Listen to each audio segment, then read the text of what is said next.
Hey yo, what's the deal? It's the Don, Tony Teflon, House Teflon. We pull the strings. Cheer! And as promised, like I told you before, today was the day that Game of Thrones released their beer, and I went out there and grabbed the bottles. So let me show you the bottles, how they look. Soon to be released. That's the one bottle.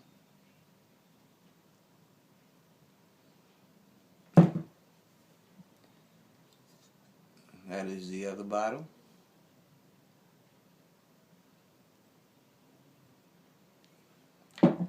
And this is the third bottle.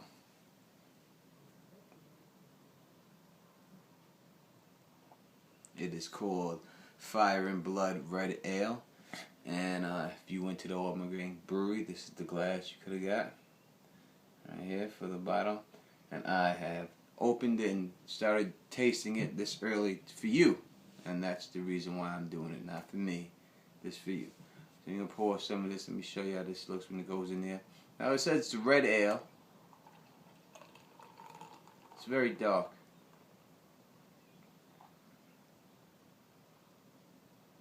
I mean, it's not like, red ale doesn't mean like it's the color red, but it's, like a brownish, dark brownish ale, beer. And, let me see.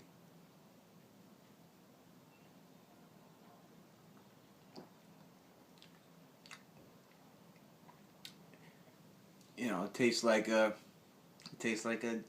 dark ale beer. Has a little bitterness and aftertaste. I like it. It's not, if you drink like, Coors Light, this ain't for you. This is real beer. Not no Coors Light type stuff like that or anything like that. So, but yeah, I like it, and it has a really good smell to it. Really good flow to it. Goes down smooth. I think it tastes good.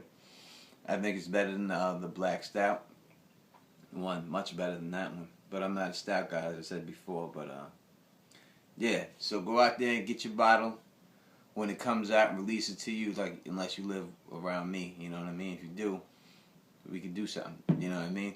I'll meet you out there, something like that, and drink a little bit, taste it together. But yeah, so that's that real quick on the beer. But I'm gonna do, since this is a real quick video, I'm gonna do real quick follow up to my last video, Jon Snow's parentage and Ned Stark's involvement and stuff like that. I got a lot of comments from people in the comments from that saying, oh, like I'm crazy or something like that, or it can't be. As I said in the other video, I do believe that R plus L equals Jon. Alright? I was just throwing something out there that's a possibility. Now, I'm going to continue on that.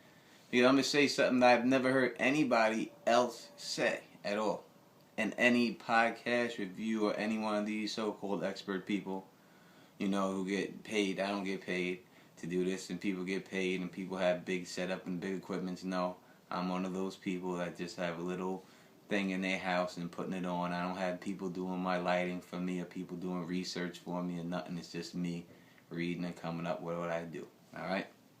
So, on that, no, I've never heard any of these so-called experts that do have all those things, and people out there say this, so I'm going to say this. When Robert Baratheon came to ask Ned for the hand of the king, it was more than just coming there to ask him for the hand of the king. And I'm going to tell you why. Now, you got to think about it like this. In the Game of Thrones, a lot of times when people question people, they call it like, they question people sweetly, kind of, you know what I mean?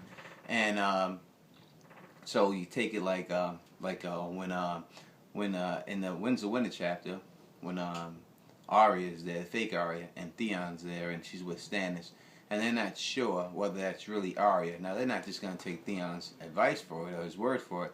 So he brings in the guy, and the guy asks a question about the maester, but he doesn't say it crazy. He's like, oh, what was that maester's name, that one that did the metal work? And then she eventually gets Micken.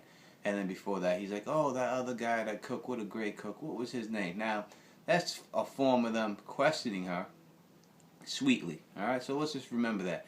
And that happens continuously in the Game of Thrones. So this is what happened. Ed Stark gets the letter, right, from saying that he's coming up, the king, right? So then the wife is like, oh, you can always say, and Ned goes, if he's coming up here, there's only one thing he's coming for. And then she says, oh, you can always say no, like that. So then, after that, they get there, right? Now, it's not just the king. The king comes there, he's got Tyrion with him, he's got Jaime with him. What you expected, the King's Guard is going to be there, obviously a couple of them. Cersei's with him, but he's got a bunch of people now. You're going to say the king travels with a bunch of people, but Tyrion and them, why would he be there? Why would they just have him? Did he just want to go and just go visit stuff? He didn't know he was going to go to the wall at that time or anything like that, right? Or did he know he was going to go to the wall or anything?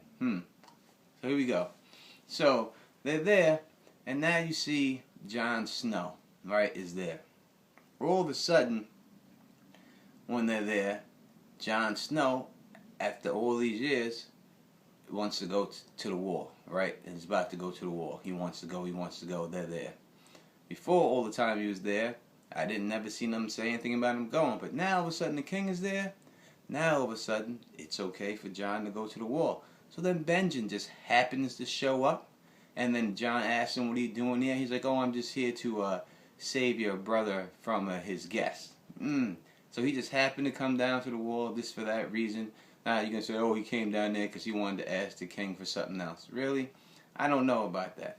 I think he came down there because Ned told him, listen, I need you to take Jon to the wall because Robert Baratheon's here to try to kill Jon. And you're going to say, oh, why? That's crazy. That's crazy. Now let's hear this out. Let's think about this. How crazy is this?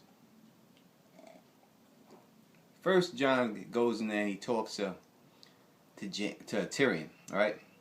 Now, I may not have exact order right, but let's say he talks to Tyrion, right? And Tyrion starts talking to him and asks him, hey, you're the bastard, right?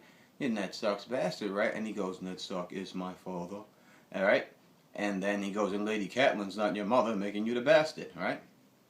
So he asks him like that, oh, but then he's like, oh, blah, blah, what are you this? And he's kind of asking him about his paternity, kind of, like hinting around it. Like, what do you know? All right? Then you get his brother, Jaime, right? So Jaime runs into Jon. Those people's having to run into Jon. Jaime runs into Jon, shakes his hand, and asks him about the Night's Watch. Do you really want to go to the wall? Are you really going to the wall? It's only for life. Blah, blah, blah, blah.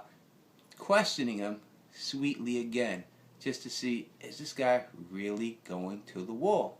Because I believe that Ned told Robert, listen, I'm sending him to the wall. There's no need for you to do anything, blah, blah. He's going to the wall. Now, again, when Ned is on the King's Road with Robert, right? What's Robert doing? He says to him, oh, you at war. Who was that girl you were with? What was her name? The one, Jon, your bastard's mother, what was her name? And he goes, oh, Wyla, whatever the name he comes out. He goes, oh, yeah. And then before that, he said something about another girl, but that girl was Robert's girl. He goes, oh, yeah, Bessie and her big tits, bless her. And he's asking, like, what was that girl's name? Robert asked Ned. And Ned's like, oh, well. And then he asked her again about her. And then Ned bucks up to him and is like, and I'm never fucking going to tell you. And then Robert backs down a little bit and eases off. But he was questioning him. Just like they were questioning Jon. Why? They were questioning him, trying to get information out of him. That's what was going on. And then that brings you to the Cersei, who just blatantly comes out and says it to Ned. Did Ashura Dane kill herself for the brother she slew, or for the baby you took? So when you put all those things together and you really look at it, I'm here to tell you that Robert Baratheon, when he came up there, they were going to kill Jon if Jon didn't take the black. And that's the bottom line. Because I think at that time, probably they have gotten to him. The Lannisters got to him, talked to him, blah, blah. And the fact that he was going to take the black is what saved him. And I think that's why Ned let him take the black at that time.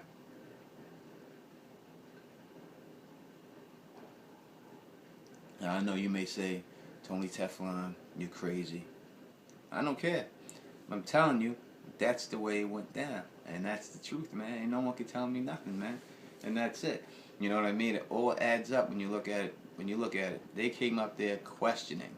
He ran into all the Lannisters, John, and they all were questioning him sweetly, just like they did to Theon, asking him in a roundabout way, because they're not trying to make beef about it. They're just trying to see if he knows anything. You know what I mean? That's the way I see it. Alright, just like I said, this is going to be short. That's mad short. This is it.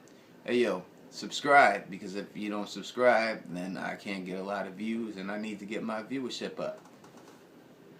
It's the Don, Tony Teflon, House Teflon, the sexiest Game of Thrones person doing this, without a doubt about it, baby. And you know, as always, we pull the strings. Cheers! Cheers. Peace.